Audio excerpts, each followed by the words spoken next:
so dedicated to my dream.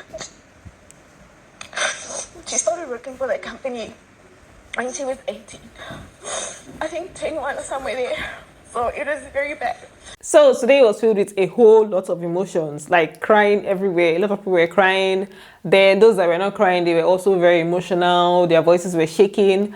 Because why? Today was the introduction. Like they had to introduce themselves, talk about their backgrounds, talk about their life, their family, everything. And you know that that session is always very emotional. I don't think there's any set that has done that introduction and they didn't get emotional or they didn't cry, because literally almost everybody has like something touching to talk about in their past, except for Kidwaya.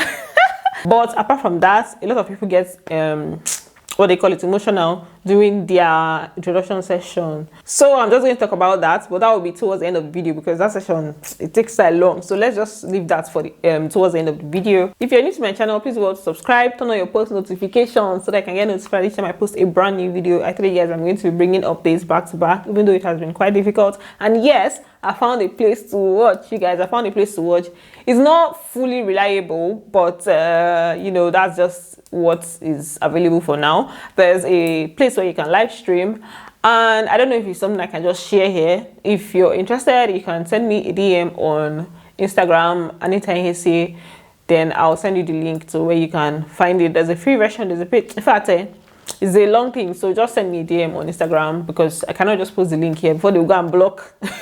They'll go and block it completely. So today is the first Monday in the house, and as usual, Big Brother introduced the wager to them, their weekly wager, and he asked them to, you know, either bet maybe 100%, 50%, whatever percentage that they want to bet for their wager, and they bet everything.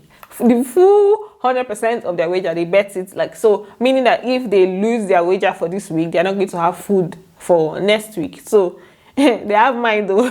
When you have 18 people in the house, you're betting everything when you don't even know how it's going to be. So they bet everything, and they're already failing at the task, because the introduction task that Big Brother gave them earlier today, Big Brother told them not to include their names. They should do their introduction, but they should not say their names, which they flopped really hard on. So Big Brother told them that is going to affect their wager. So they're already losing points, and they've not even gotten to the end of the week. Get to know one another without revealing their names.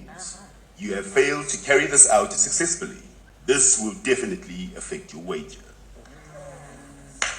So that's it for their wager, their first wager. And then, as usual, Mondays are the days for the head of house task. They did their head of house task, and it was this chair dance. So that was the task that they did for the head of house. Chair dance, where you dance. And when the music stops, all of you are going to sit down, and the person that doesn't get a chair is going to leave. So the first person that left was Gatwan. Gatwan was the first person that left. We have our first victim. Gatwan, you are now out of the game. The last lady standing was Nale. Nale was the last lady standing before she now left, and they had 4 guys. And at the end of the day, the 2 people that came out as the head of house and deputy head of house were Tulz and, can't remember the other person's name. Tulz and Libo. Yeah, Tulz won the head of house, and then Libo won the deputy head of house. But what they used to determine the final round was a game that you have to open some stainless steel plates, covers. So the one that has the emblem. Really, people that said when they open it, when they find the emblem, I was like, Ferre. The emblem on his neck, but this time around they don't have it on their neck. They're not going to have any emblem on their neck.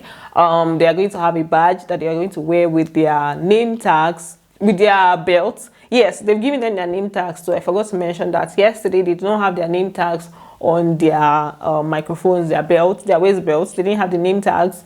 So apparently, I think it was part of Big Brother's task to do that, so that they can consciously ask each other their names, not just going around, you know. Then it will also affect their nomination. So as of today, a lot of them did not know each other's names. So apparently they were giving their name tags today, and they all have their name tags now to make it easier for us. Because I don't know how they were expecting us to know their names. We that are watching from outside, I don't know. They were just stressing us. So they have their name tags now. Then Tulz was asked to pick the person that he's going to share the head of house room with, and he picked Nale D, known as Nale. In the house, she's known as Nale. So she's the one that's going to be in the head of house room with her. I'll take Nale D. Do you accept the invitation? I accept the offer, Big Brother. And both of them were asked to pick guests that could come to the head of house room, you know, once in a while. You guys know how it works. You can pick guests that will be coming to visit the head of house room. And they picked, Naledi picked Acacia, and Tulz picked Libo. That's the person that, the deputy head of house. He picks Libo. So those are the guests that will be visiting the head of house room. Then people are told them that they're going to have nominations today. I did not see that coming at all. I'm like, this is first week. Which one is nominations again? So as I told them that one, I was like, okay, let's see how it goes. So they went in for their nominations, and apparently, like I said, a lot of them did not know their names. So I think they just ended up calling anybody. So let me just share how the nomination went. So Mvelo nominated Temba and Sister Mara.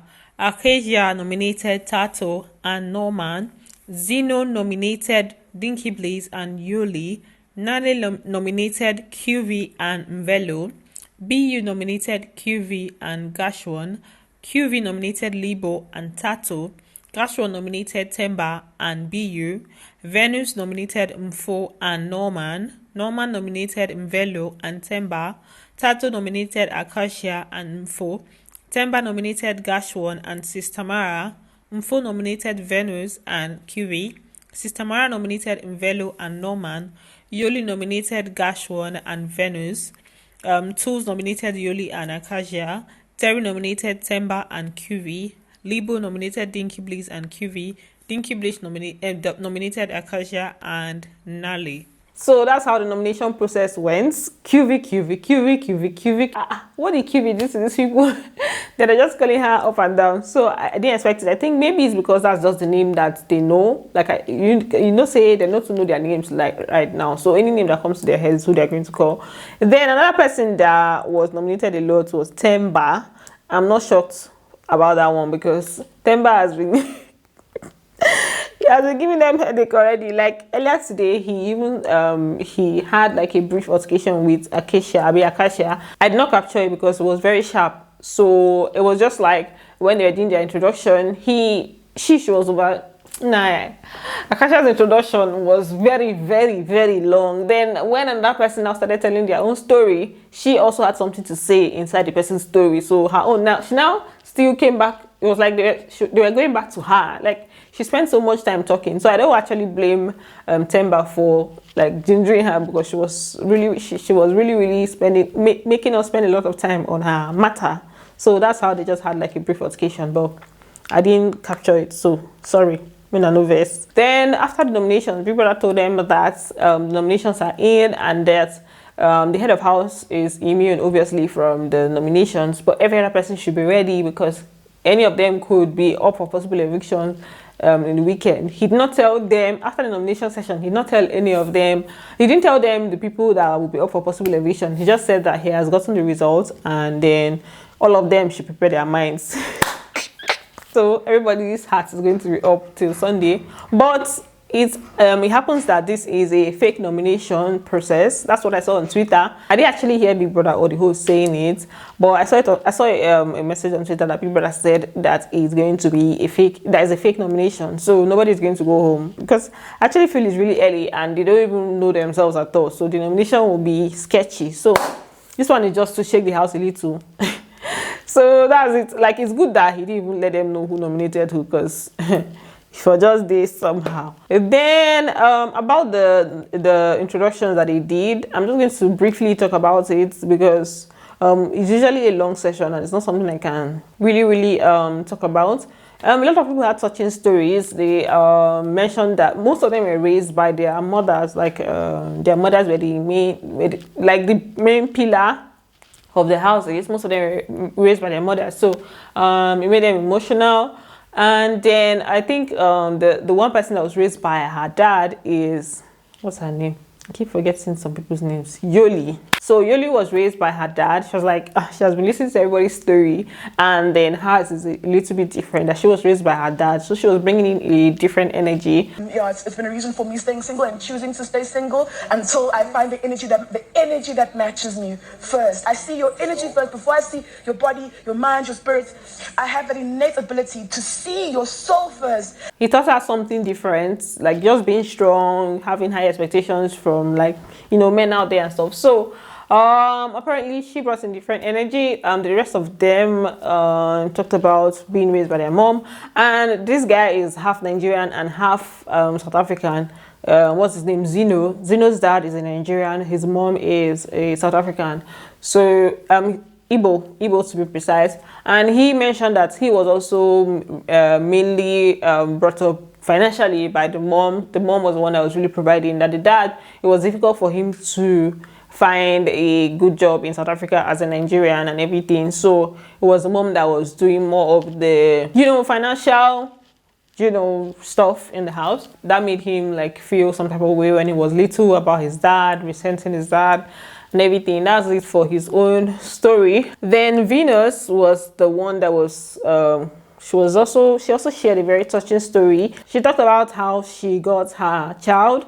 Apparently she said the person that she met and they kind of got serious.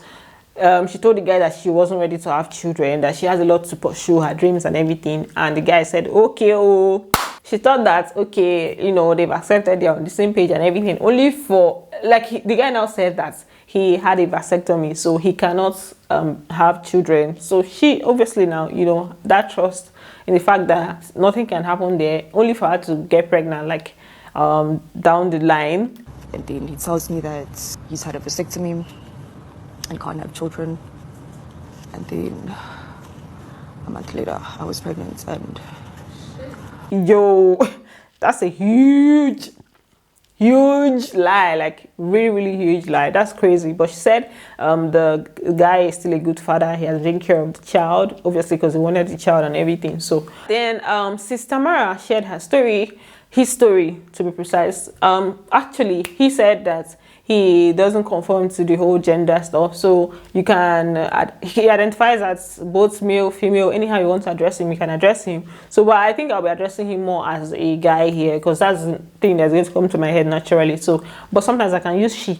You guys should just accept anyone. So for him it was more about just the way he transitioned from just being normal. Sorry, he said he used to be bisexual, then from being bisexual he became gay, and now he's like queer people are those that like anything works, right?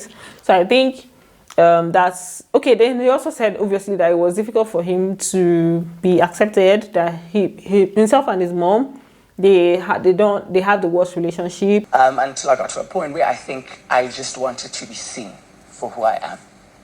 Which was kind of difficult. So it's easy for me to just talk about deep things or things other people would be like, you went through that, and just laugh it off and keep it moving. He comes from a very Christian background and very traditional background. So they were not in support of like his personality and the way he's living his life and everything. So even till now, he still struggles with like trying to fit in and doesn't really know where to fit in. Just talking about his personality and then how he identifies and everything. So that's his own. Then he also said that at some point, like he was raped by a guy one time when he was drunk and everything. So just crazy. Everybody just had crazy stories. So let's not go deep into it so we don't get really emotional. But just know that everybody that talked about their story was really touching. And so that's it for the introduction. I'm just going to leave it there because it's too much to talk about. So that's it for this video. Thanks for watching, and don't forget to give this video a big thumbs up,